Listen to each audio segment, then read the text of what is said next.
Bem-vindos de volta ao canal, bem-vindos a mais um Jornal Fonte Jurídica. Essa é a segunda edição do nosso jornal. Eu tô adorando gravar esse jornal, tá? Eu tô adorando, porque eu adoro fofoca. E se for uma fofoca jurídica, então, aí tá comigo. Hoje a gente vai falar sobre Datene dar uma cadeirada em Pablo Marçal.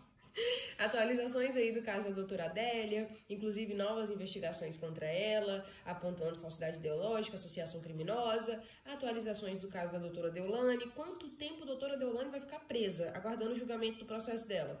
Vamos falar isso, vamos falar sobre acusações de estupro do Felipe Prior, né, estão acusando ele, assalto na casa do Projota.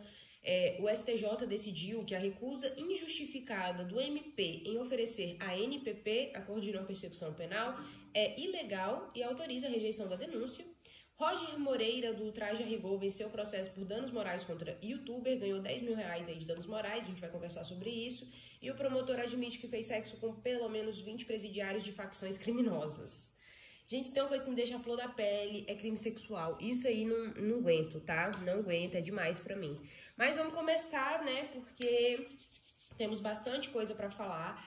E eu quero, depois, no futuro, trazer esse formato de jornal que a gente tá fazendo aqui, só que eu quero trazer ele ao vivo, sabe? Eu só não faço isso ainda, gente, porque a câmera do meu notebook é horrível. Eu preciso comprar uma webcamzinha boa, de qualidade boa, pra gente poder fazer isso, senão a qualidade dos vídeos vão ficar muito ruins. Vocês podem até ver os outros ao vivo aí do canal que a gente fez através do computador e fica muito ruim a qualidade. Então, curte aí, comenta, compartilha, manda pra todo mundo, pros seus amigos da faculdade, pros seus amigos aí concurseiros que estão estudando junto com você, pra gente poder alcançar mais pessoas, pra gente poder ter mais dinheiro, pra gente comprar essa webcam, pra gente poder fazer um trabalho melhor, beleza? Imagina vocês ao vivo, comentando, eu já respondendo as perguntas de vocês, eu ia adorar. Mas vamos começar, gente. A semana já começou daquele jeito, já com Datena dando uma cadeirada no Pablo Marçal. Eu não sei se eu tinha comentado isso com vocês ou só com os meus amigos, mas assim, primeiro, vamos analisar o cenário da política atual, né? O que tá acontecendo no cenário político atual, gente? Assim, na minha opinião, algumas tinham que ter critérios muito rígidos. Igual a gente tem concurso público, tu quer trabalhar lá no tribunal, então tu tem que passar por um concurso público. Pra mim, a política tinha que seguir um rito assim, sabe? Um concurso público, algo bem rigoroso, pra gente poder, gente, filtrar melhor quem tá chegando lá. Porque olha isso, gente, Datena dando cadeirada em Pablo Marçal. Datena nem devia ser candidato, Pablo Marçal muito menos. Aí os dois lá brigando e um dando cadeirada no outro.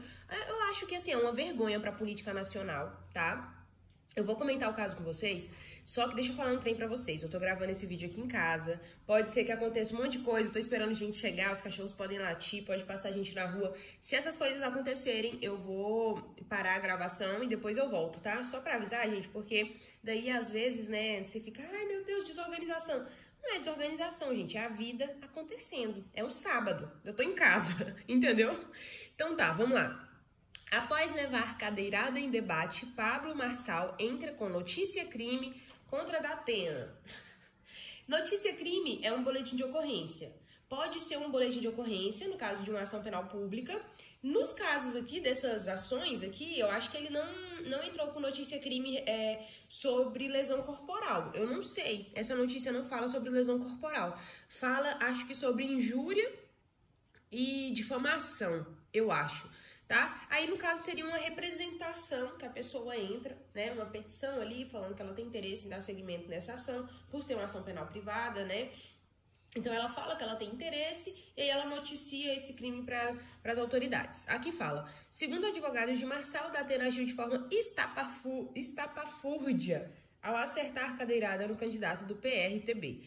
A defesa do influenciador afirma que o tucano tem explorado tal agressão com fins eleitorais. Aí tem aqueles stories lá do Pablo Marçal, né, gente? Que parece que ele tá lá num filme lá daqueles Duro de Matar, né? De polícia, e o cara filma, e filma dentro, aí coloca um negócio aqui pra ele respirar. Uma cadeirada que bateu na mão dele, gente, pelo amor de Deus. Sabe, eu acho que assim, um cara desse, né, um coaching, sei lá, motivacional, nem sei o que ele faz, mas só dele ficar fazendo esse trabalho, o que se espera de uma pessoa dessa é que ela seja no mínimo resiliente, forte, né? Que ela não se faça de vítima. Aí quando acontece uma situação dessa, ao invés dele ir pra cima, ele Não pra cima, batendo no Datena. Não nesse sentido. Mas pra cima no sentido, olha o que ele fez e tudo mais. Não se colocar como vítima, entende? Mas usar isso de uma forma, olha só, nem diante disso eu vou me calar, nem diante disso eu vou parar. Talvez a gente olhasse com mais bons olhos, né? Agora, forjar toda uma situação. Aí eu vi uma notícia que o médico tava falando que ele fingiu ter fraturado. Enfim, gente, é uma vergonha alheia, tá? Vou continuar a notícia aqui. O candidato do PRTB à Prefeitura de São Paulo, o empresário e influenciador Pablo Marçal, apresentou à Justiça Eleitoral nesta quinta-feira uma notícia-crime contra o adversário José Luiz Datena. Bom, vamos continuar. Meu marido chegou aqui, acabou fazendo um barulho, eu tive que parar. Então, o Datena, né, o agrediu com a cadeira em pleno debate no último domingo, promovido pela TV Cultura. Nem respeito ali pelo Castelo Rá-Tim-Bum eles tiveram. Né? A defesa de Marçal pede à Justiça Eleitoral que a notícia crime contra o Tucano seja encaminhada ao MPE. Bom, a gente sabe que aqui quem vai tratar dessas questões que envolvem crimes eleitorais, a Justiça Eleitoral, é o Ministério Público Eleitoral, né? Então, tudo isso tem que ser tratado aí pela Justiça Eleitoral. A gente tem um código eleitoral, um rito próprio para esses casos que envolvem questões eleitorais, tá? E esse órgão é quem tem a prerrogativa de exigir esclarecimento sobre o episódio e, eventualmente, até abrir uma investigação, né? Ou até mesmo oferecer uma denúncia, tá? Então, essa notícia crime, o que é essa notícia crime? É uma comunicação formal que é feita para a polícia. Como eu disse para vocês, pode ser um boletim de ocorrência, no caso de uma ação penal pública, como também pode ser uma representação, uma petição informando o crime, que é o que o Pablo Marçal deve ter feito, tá? De acordo com os advogados, Datena agiu de forma estapafúrdia. Ai, pelo amor de Deus. A defesa do influenciador afirma que o Tucano tem explorado tal agressão com fins eleitorais. Lógico, gente. Na verdade, isso aqui eu nem julgo o Pablo Marçal por isso. Porque, assim, todo político, candidato, tudo que acontece com ele, ele vai explorar isso para fins eleitorais, tá? Então, ainda segundo os advogados de Pablo Marçal, a gravidade da lesão ficou comprovada após exames e laudos médicos que teriam constatado uma fratura no 6º arco costal e uma lesão de punho direito que necessitou imobilização imediata. Então tá, né? Ele disse. A defesa de Marçal solicita que Datena seja investigado por injúria, crime cuja pena prevista no Código Eleitoral varia entre 3 meses a 1 ano de detenção. Ah, então, ó, eu tinha falado lá no início que era injúria e difamação, né? Mas não é, tá? É só injúria. Além de pagamento de multa. A grave agressão foi cometida não só na presença de um grande número de pessoas que assistiam o debate presencialmente, mas também foi transmitida ao vivo pelo sinal aberto de televisão e pelo YouTube, via sinal de internet, afirmam os defensores do candidato do PRTB. Por que traz essa informação? Porque quando um crime acontece de uma forma ao vivo, ou através de redes sociais, ou através de um canal que esteja transmitindo aquela informação, e aí isso tem um poder de alcance maior, alcança uma quantidade maior de pessoas. Então, quando isso acontece, a gente tem uma possibilidade de aumentar essa pena, entende? Então, por isso que tem essa informação. Aí, você acha que parou aí? Não parou aí, porque o Datena entrou também com uma queixa-crime. Aí sim, aqui fica mais especificado.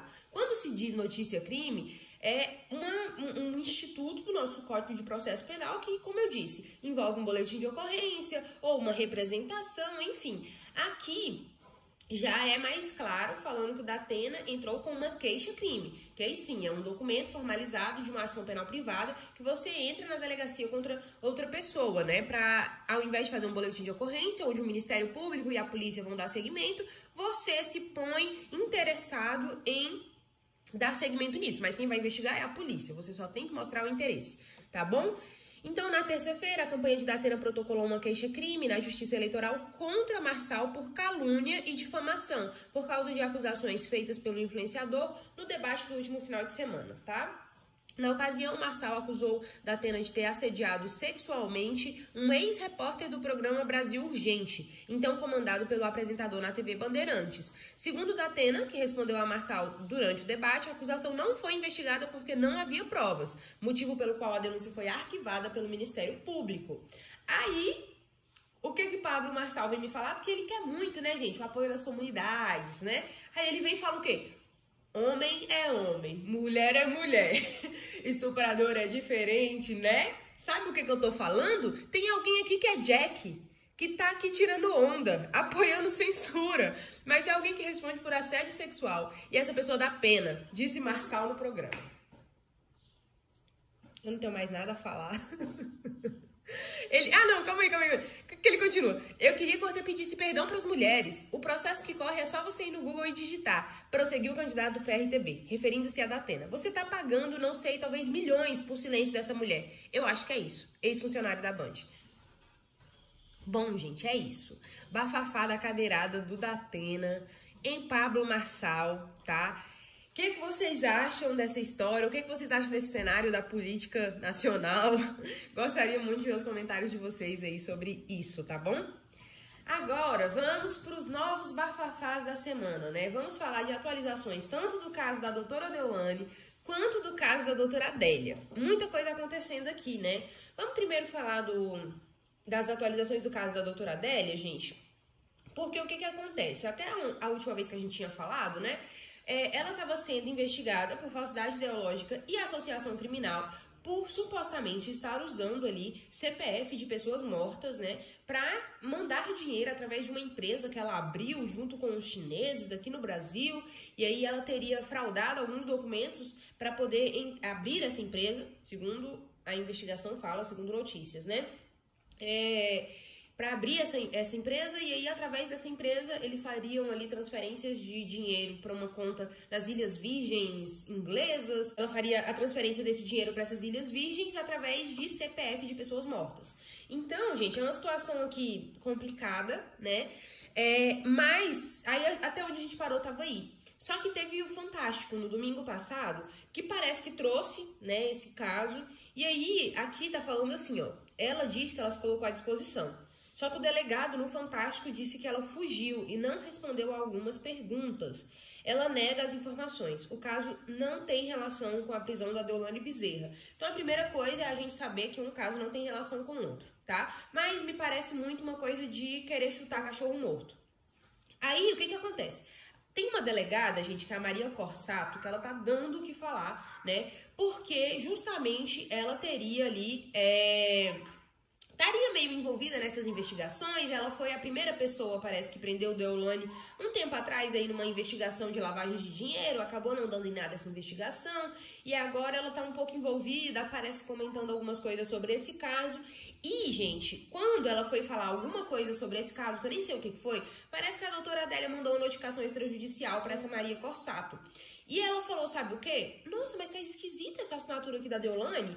E aí, ela acusou e falou que pro delegado que a delegada falou com o delegado, falou que tinha se sentido vítima de um crime de falsidade ideológica e está novamente denunciando a doutora Adélia por essa falsidade ideológica, por mandar uma notificação extrajudicial para essa delegada Maria Corsato, parece que sem a assinatura da doutora Deolane, ou parece que a assinatura era um recorte, alguma situação lá. E aí a doutora Adélia, para se defender, falou, não, mas essa notificação foi feita por mim e por toda a equipe do meu escritório. Aí a delegada, que não é boba nem nada, falou assim, foi por você e todo o seu escritório? Quantos advogados tem no seu escritório? 11 advogados. Então é uma associação criminosa. Aí, novamente, investigando ela por falsidade ideológica em conjunto com a associação criminosa. É o babado, tá? Então, o que acontece aqui, gente, nesse caso? Aí tem sensacionalistas dizendo que a doutora Adélia pode ser presa, junto com todos os advogados do escritório dela, porque estão todos sendo investigados e tudo mais, né? Mas, gente, assim, de fato, existe aquela questão, né? Que até, assim, aquele caso que é muito conhecido pela situação de Hitler. Hitler era lá um ditador, né, que estava matando várias pessoas. Só que ele tinha pessoas que trabalhavam para ele, que também matavam várias pessoas. E aí a gente tem casos famosos de pessoas que foram absolvidas porque elas afirmaram que não, eu só fiz isso porque o Hitler me mandou. E eu trabalhava para ele, eu tinha que fazer, é uma coisa que é inerente ao meu trabalho, e eu fiz isso porque eu estava sob coação. E aí por isso essas pessoas foram absolvidas. E é o que entra aqui. Se porventura, gente, todo mundo do escritório dela lá quiser falar, não, mas eu fiz isso aqui porque eu estava cumprindo o meu dever, eu estava fazendo o que me foi mandado e tudo mais. Essas coisas podem todas cair nas costas da doutora Adélia, tá? Até porque ela também não vai deixar todo mundo do escritório dela ser preso, né? Ela, como uma advogada, como a dona desse escritório, ela não pode agir dessa forma e acredito que não vá, né? Então, bom, esse é o bafafá aí da doutora Adélia. Qualquer coisa, deixa aqui nos comentários pra gente comentar um pouco sobre esse caso também, tá? Vamos continuar trazendo aí atualizações. Vamos pro caso da doutora Deolane, gente. Tem uns babados novos aí sobre a doutora Deolane. E eu quero trazer pra vocês aqui uma explicação de quanto tempo a doutora Deolane vai ficar presa, entendeu? Porque, sim, ela tá presa, tarará, tarará, tarará, mas quando é que ela vai sair, gente? O que tá acontecendo, né? Então, vamos trazer umas atualizações sobre esse caso aqui. Primeiro, a última vez que a gente falou sobre esse caso, que foi na semana passada, a gente comentou que ela tinha voltado para a prisão, né? Que ela ia ficar presa porque ela descumpriu medidas cautelares. Beleza. Ela voltou para a prisão, eu conversei com vocês até sobre a possibilidade de um montim dentro do presídio, porque as presas estavam revoltadas, né? Porque a doutora Deolane tá cheia de regalias, enquanto elas estão lá passando as mesmas necessidades de sempre, né? Aí agora o presídio tá começando a passar por umas melhorias, mas só porque a Deolane tá lá, e aí as presas não estão gostando disso. Isso sem contar, gente, que esse é um presídio dominado pelo Comando Vermelho.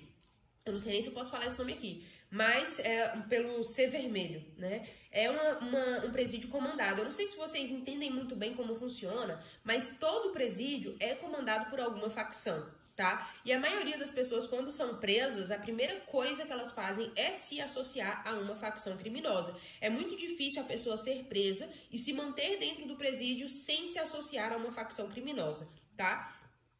Só que existem muitos boatos de que a doutora Deolane é do PCC, né? Teria ligações com o PCC, até porque tem família aí dela já que foi envolvida com o PCC, várias histórias aí de envolvimento. Quando a gente tem uma situação dessa, gente, eu, por exemplo, já trabalhei na prática com casos assim, em que a pessoa não podia ser encaminhada para o presídio tal, porque ela era faccionada da facção X e aquele presídio era comandado pela facção Y, e se ele chegasse lá, ele ia morrer. Então, eu já trabalhei na prática com casos assim, isso acontece na prática, tá? E o caso da doutora Deolane é mais ou menos isso. Diz que aquele presídio é comandado pelo C Vermelho, né? Enquanto que a doutora Deolane é de outra, né? A gente não sabe ao certo se ela de fato é dessa facção ou não, né? Mas pode ser uma das coisas aí que pode trazer aí uma certa problemática para esse caso, porque sim, elas podem querer ali, Deus me livre, lógico, gente, se a doutora Deolane só não fizer parte e não for nada dentro da facção, ela não vai correr risco de vida, tá? Agora, se ela realmente tiver uma participação importante dentro dessa facção, ela logicamente tá correndo risco de vida, tá? E aí a gente não sabe, né? Só quem sabe disso é a doutora Deolane, as pessoas que estão mais perto dela ali. Mas eu tenho atualizações sobre o caso. Dizem que a doutora Deolane está ciente de que alguém a traiu, tá? E que toda essa investigação, tudo isso está acontecendo por causa de traição de uma pessoa que era muito próxima a ela, tá? E resolveu abrir a boca aí e falar tudo isso. E por esse motivo é que Deolane está presa. Dizem até que ela sabe quem é essa pessoa que a traiu. Eu não sei se é fofoca, tá? Isso é boato. Mas assim, gente, entendendo como a justiça funciona, isso faz muito sentido, tá? É muito difícil alguém ir preso, com tantas acusações, tantas coisas descobertas, se ninguém for lá e aguentar. É muito difícil, tá? E aí a doutora Deolane teve uma crise dentro da prisão essa semana, porque, gente, eu tô acompanhando muito esse caso, né? Porque quanto mais mexe, mais coisa aparece, mais coisa feia aparece. E a doutora Deolane teve uma crise lá dentro, porque ela não tá se alimentando, né? Pode ser pelas condições mesmo dos alimentos lá dentro do presídio, ou também pode ser por outras questões, como, por exemplo, talvez uma estratégia dos advogados. Olha, doutora, faz uma greve de fome aí, que a gente vai alegar que esse lugar aqui não tem condições apropriadas para você cumprir sua pena. E aí ela fica ali um tempo sem se alimentar propositalmente. Pode ser, gente, propositalmente, ou pode também ser uma questão emocional. Eu não vou descartar a possibilidade de ser uma questão emocional, até porque a gente sabe que a Deolane faz tratamento para depressão, né? Então, logicamente, também, pelo contexto envolvido, a pessoa vivia ali muito bem de vida e tudo mais, talvez nunca imaginou que isso aconteceria. Agora tá presa já, sei lá, 20 dias, vai ficar mais muito tempo presa. Então, assim, é realmente uma situação que vai gerando uma crise. E aí ela tá sem se alimentar. Dizem que ela foi encontrada pelas carcereiras desacordada. As carcereiras chegaram a achar que ela tinha feito algo contra a própria vida. Pegaram ela, encaminharam ela para a enfermaria do próprio presídio, porque a gente pode encaminhar a pessoa tanto para o próprio presídio quanto para lugares externos, tá? Só que a gente sempre evita fazer a remoção externa, gente, porque o perigo de fuga durante uma remoção externa é muito grande. Entende? Então a gente sempre tenta levar para a enfermaria. Só em caso de realmente impossibilidades ou de ser uma situação muito grave é que a gente leva para uma situação externa. Então ela foi atendida pela própria enfermaria do presídio, que fez ali todo o tratamento dela. Não sei o que saiu daí, porque não teve nenhuma avaliação. Essa notícia saiu ontem, então eu não sei o resultado, mas acho que ela tá bem e tá lá, né, gente? Sofrendo as consequências das coisas que fez, né? Do mesmo jeito que ela tá lá passando mal agora por causa de toda essa situação, muito pai de família, né? Muita mãe de família talvez já tenha perdido todo o seu dinheiro nesses jogos de aposta aí, incentivados a ela, por ela, vai fazer 1 milhão, vai fazer não sei quanto com esses jogos de aposta. A pessoa tem uma doença, porque a aposta vira uma doença, a pessoa não consegue controlar aquilo, tá? E aí acaba gastando dinheiro, talvez, trabalhou o mês inteiro para conseguir, mas gasta o dinheiro todo na aposta ali, a família fica com fome porque a pessoa tá gastando dinheiro tudo em aposta, e é assim a realidade. Então, do mesmo jeito que ela tá sofrendo lá, coitada, muitos pais de família, muitas mães de família, muitos filhos já choraram por estar do outro lado da moeda, né?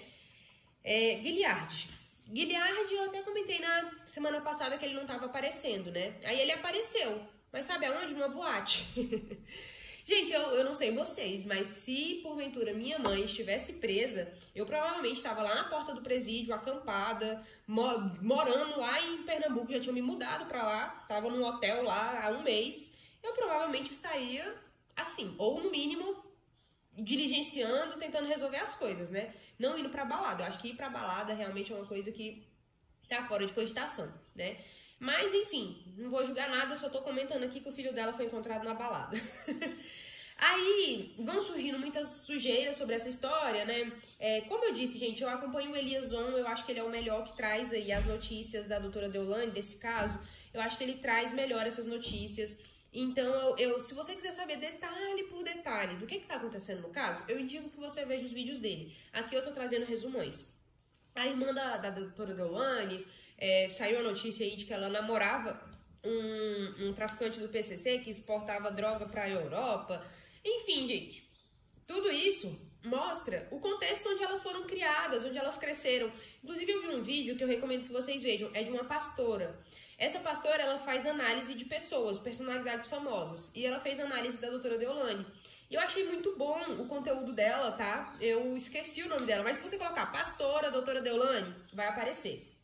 E aí, gente, o clima aqui em Brasília tá muito seco, a rinite tá absurda, tá? Então, vamos lá. O que acontece? Vejam esse vídeo, que lá faz toda uma análise de personalidade da doutora Deolane. Eu achei muito interessante, porque isso mostra que, assim, às vezes ela foi vítima da vida, né? Como todo criminoso, gente. Como todo criminoso, não querendo falar que a doutora Deolane é criminosa, porque ela não tem uma sentença condenatória, tá? Então, a gente não pode falar que ela é. Mas todo mundo tem uma história. Ninguém vai pro crime porque quer ir pro crime, porque acha bonito ir pro crime. As pessoas vão pro crime porque elas têm um histórico pesado. E aí, o que sobrou, a última alternativa da vida dela foi essa. E eu não tô generalizando, não, porque tem muita gente que é sem vergonha, sim, que quer fazer isso por outros motivos, sim, tá? Mas a maioria das pessoas acabam indo para lá, por quê? Porque vivem num contexto onde a criminalidade é normal. É normal. Gente, eu já tive cliente que ele me falou assim, não, eu comecei a traficar porque eu saía de casa e na rua da minha casa, a única coisa que tinha pra fazer lá era o rapaz que já vinha me falando, não, pega aqui, ó, pra você vender, pra você fazer isso. O cara isso ele tinha 11 anos de idade. O cara cresce num contexto onde a criminalidade é normal. Entende? E é isso que faz, e aí assim, por que eu tô dizendo isso da doutora Deolane? Por causa das irmãs, todas envolvidas, ela também sempre envolvida, a mãe dela sempre envolvida, entende? Então é normal pra eles fazer o que faz, talvez nem tenham consciência de quão errado é fazer o que fez, tá?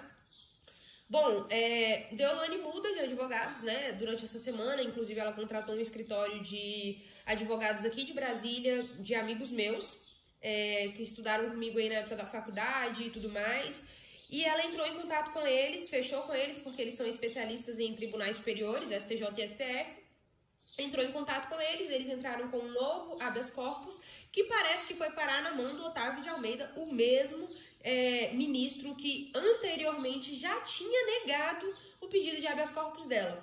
Aí saíram notícias trocadas. Disseram que eles desistiram desse habeas corpus quando caiu na mão do Otávio de Almeida, por ter sido o mesmo relator do habeas corpus anterior, que provavelmente julgaria da mesma forma, e que eles fizeram um novo habeas corpus para outro. Então, existe essa notícia, tá? E existe a notícia de que esse HC foi negado, tá? Eu acredito que o segundo HC dela não foi negado, tá? E que, na verdade, eles desistiram desse habeas corpus por ter caído na mão do mesmo ministro e irão protocolar um novo.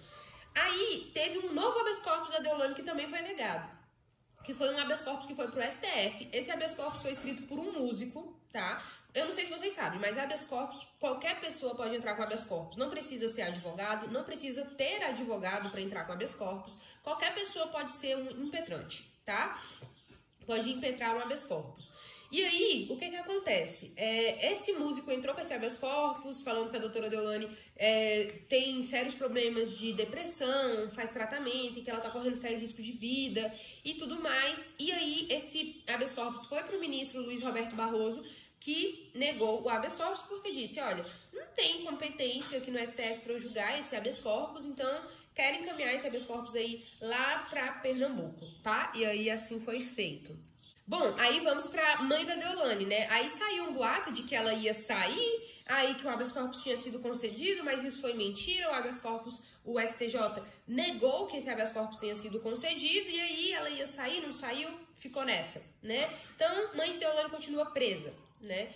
E, bom, atualizações do caso da doutora Deolane é isso. Pra gente finalizar, quanto tempo a doutora Deolane vai ficar presa?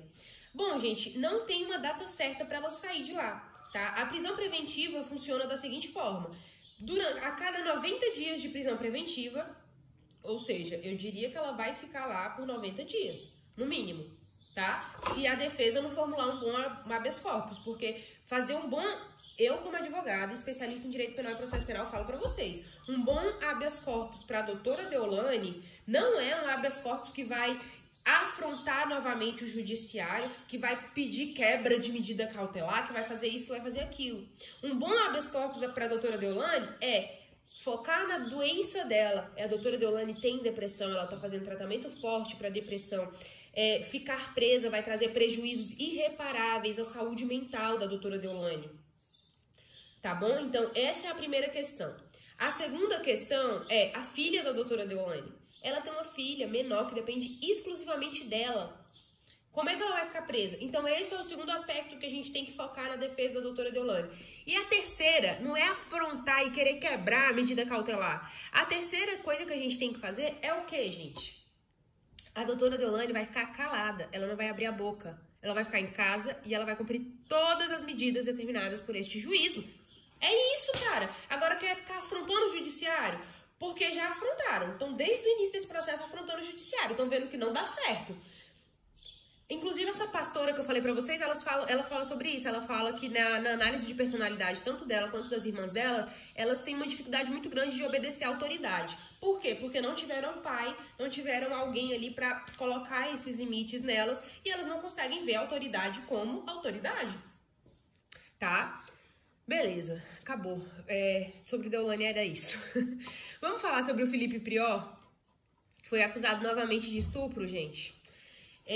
Isso aqui me deixa muito nervosa, essas questões de crimes sexuais, isso aqui pra mim não existe. Eu acho uma coisa muito louca isso aqui, tá? Mas ele já foi condenado em 2014 por crime de estupro, ou seja, é reincidente específico, tá? Porque quando você comete um crime, depois comete o mesmo crime igual, isso gera uma reincidência específica, tá? Ele teria tentado forçar ali uma relação sexual dentro de uma barraca com uma mulher. Então, o ex-BBB é réu em mais um processo pelo crime de estupro, após a Justiça de São Paulo aceitar uma nova denúncia do Ministério Público contra ele. Ele já foi condenado a 8 anos de prisão em regime semiaberto, quando precisa apenas dormir na cadeia, por outro estupro cometido em 2014, mas ainda recorre da decisão. A denúncia do novo caso foi oferecida pelo MP em maio de 2023 e aceita pela Justiça em junho de 2023. Na última semana, o MP apresentou suas alegações finais, o último momento processual em que as partes apresentam seus argumentos antes da sentença. A defesa do réu ainda não se manifestou. As alegações finais, a gente espera o Ministério Público protocolar, né, para depois a gente fazer a nossa defesa.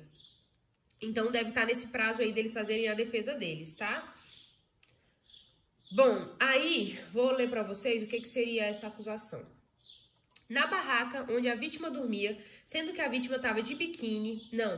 peraí. No dia dos fatos, o acusado passou a beijar e a passar a mão pelo corpo da vítima quando estavam na piscina, na presença de outras pessoas, o que deixou a ofendida constrangida, de modo que saíram dali e foram para uma barraca. Isso é o que está na denúncia. Na barraca, onde a vítima dormia, sendo que a vítima estava de biquíni e o acusado de sunga, este foi rapidamente tirando sua roupa e forçou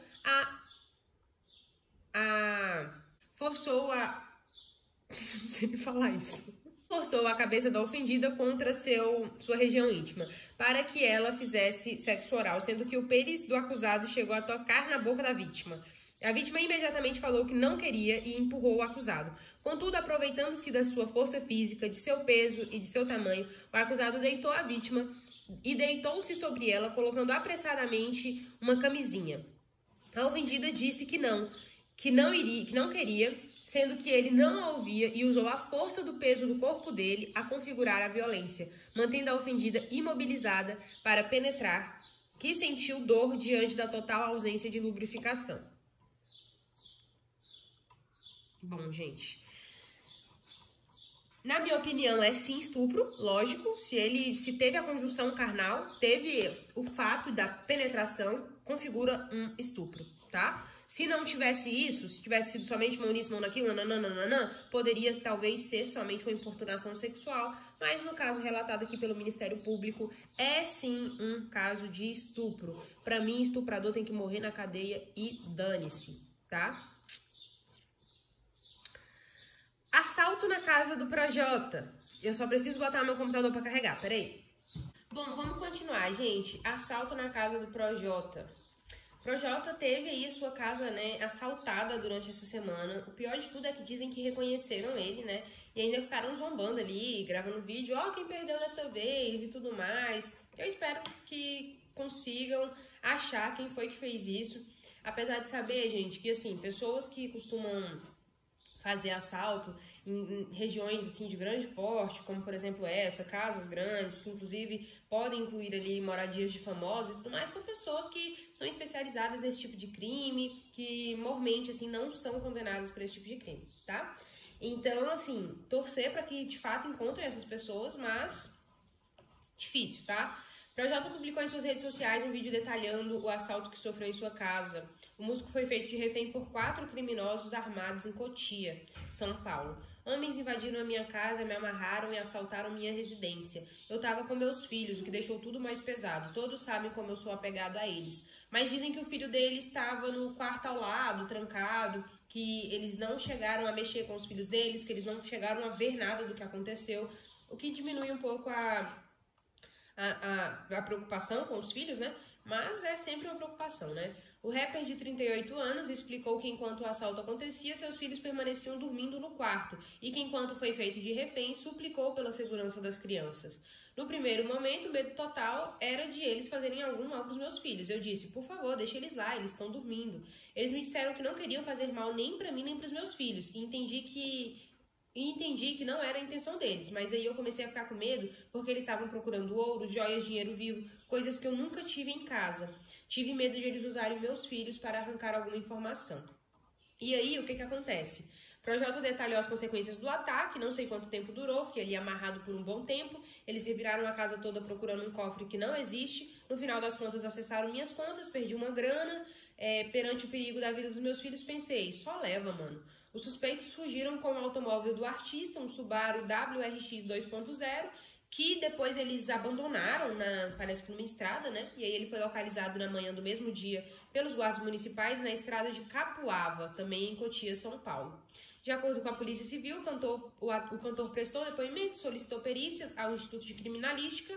O caso foi registrado como roubo de veículo e roubo à residência e é investigado no 2º Distrito Policial de Cotia. Espero que prendam aí os criminosos, né? realmente uma situação assim de envolver família, você ter a sua paz violada dentro de casa, né? Isso muda muito a própria pessoa, sabe? Então é realmente um caso bem sério. Bom, vamos lá. Próximo caso. Recusa injustificada do Ministério Público em oferecer a NPP é ilegal e autoriza a rejeição da denúncia. Então, o STJ, gente, julgou um caso e ele entendeu isso, tá? Que no caso do Ministério Público não oferecer acordo de não persecução penal. Lembrando, quando o Ministério Público não oferece, você pode pedir que ele ofereça. Você, como defesa, pode pedir que ele ofereça. Você pode falar, olha, o meu cliente atende a todos os requisitos aqui para a gente fazer um acordo de não persecução penal. Então, assim, você pode oferecer o acordo de não persecução penal? Vamos elaborar? Se o Ministério Público, mesmo assim, permanecer falando, não quero. Ah, por que você não quer? Você pode fundamentar? Não posso, não quero. Então, aí, entra nessa questão aqui, ó. Recusa injustificada do Ministério Público em oferecer acordo de não persecução penal é ilegal e autoriza a rejeição da denúncia. Então, é como se fosse um caso realmente que gera uma nulidade naquela investigação, naquele processo, tá? Roger Moreira, do Traje a Rigor, vence processo por danos morais contra youtuber. Gente, o Roger Moreira, ele entrou com um processo contra Cauê Moura, que é um youtuber. Ele descreveu o vocalista da banda como reaça, imbecil e facho, que é uma abreviação que a gente faz para fascista, né? Aí falou, Roger Moreira venceu o processo por danos morais contra o youtuber Cauê Moura. O vocalista do Traje a Rigor moveu uma ação após ter sido chamado em vídeo de reaça imbecil pelo influenciador digital e publicitário por conta de mais de 5 milhões de inscritos em seu canal do YouTube. Cauê publicou os últimos 3 meses de junho um episódio do podcast Desce a Letra Show chamado O Racismo é um Ultraje. O registro encontra-se fora do ar atualmente. De acordo com o Rogério Gentili, colunista do UOL, o influenciador descreveu o artista em questão como escória, lambibotas de milico e facho, uma abreviação para fascista. Por isso, segundo Gentili, a justiça determinou que deverá pagar uma indenização de R$10 mil ao artista. Também precisará destinar outros 10 mil ao guitarrista Marcos Klein, que diz ter sido ofendido pelo título da postagem. Bom, esse youtuber, ele vivia fazendo acusações contra essas pessoas, tá? Então, ele, inclusive, justamente por dizer que ele é bolsonarista e tudo mais, e ele sempre fazia esse tipo de acusação contra ele, até que um dia ele fez essas acusações mais graves, o Roger Moreira entrou com processo e ganhou a título de danos morais, valor de R$10 mil, tanto ele quanto o guitarrista da banda Traje a Rigor, tá? O que você acha disso? Deixa nos comentários, tá? Bora finalizar com um caso absurdo mesmo. Também um caso que me deixa indignada, tanto quanto o do Prior. Promotor admite que fez sexo com pelo menos 20 presidiários de facções criminosas. É uma vergonha, né, gente? Eu acho, assim, uma vergonha. O promotor de justiça é acusado de envolvimento... Isso é porque é promotor, né? Imagina se fosse outra coisa. Acusado de envolvimento com facção criminosa e de manter relações sexuais com os presidiários, em alguns casos, dentro das penitenciárias. Não, tá, se você quer ter relação sexual com o presidiário fora da penitenciária, o problema é seu. Agora, dentro da penitenciária, gente, que baixaria, né? Promotor de Justiça do Ministério Público do Acre, Thales Fonseca Tranin, é investigado por um suposto envolvimento com uma facção criminosa e por manter relações sexuais com detentos. Em coletiva de imprensa, ele negou as acusações de ligação com as facções, mas admitiu que fez sexo com presidiários do sistema prisional acreano. Você aí, ó, que quer ser meu cliente, se for crime sexual, nem me procure, tá? A suspeita do MP é que ele tenha se relacionado com, no mínimo, 20 presos. Na coletiva que aconteceu na última sexta-feira, junto de seus advogados, ele afirmou ter envolvimento sexual com os detentos. Aqui me parece que ele quer uma confissão parcial, que é quando você confessa uma parte da história sem confessar a história inteira. Quando chega lá no final do processo, você ganha uma diminuiçãozinha de pena por ter feito uma confissão parcial, tá? Ele é promotor, né, gente? Ele não vai ser um cara besta aqui, né? Ele vai saber o que fazer, né? Então, na coletiva que aconteceu na última sexta-feira, junto aos seus advogados, ele afirmou ter tido envolvimento sexual com os detentos, mas as relações teriam acontecido em ambiente externo na casa do promotor. Duvido muito. Ele foi afastado no dia 20 de agosto, né? O Conselho Nacional do Ministério Público decidiu afastar ele e a Corregedoria deferiu, né, o afastamento em votação unânime. E aí a justificativa do afastamento foram essas acusações de cunho sexual contra ele, né? Os relacionamentos teriam, em alguns casos, ocorridos em inspeções na unidade carcerária do Estado em horário de expediente. Entre os parceiros sexuais estariam detentos conhecidos por integrarem facções criminosas. O que vocês acham desse caso?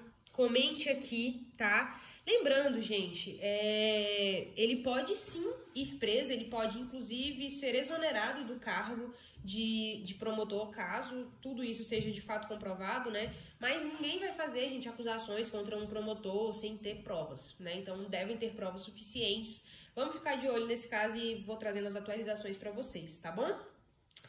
Esse é o vídeo do nosso jornal de hoje, eu espero que vocês tenham gostado. Essa semana teve muita notícia importante, então comenta aí o que você achou, não deixa de curtir, comentar, compartilhar com seus amigos da faculdade, com seus amigos concurseiros, seus amigos do cursinho, né? Compartilha com todo mundo e se inscreve no canal pra me ajudar, tá bom? A comprar uma webcam nova pra gente fazer isso aqui ao vivo. E é isso, gente, um beijo e até a próxima semana. Tchau, tchau.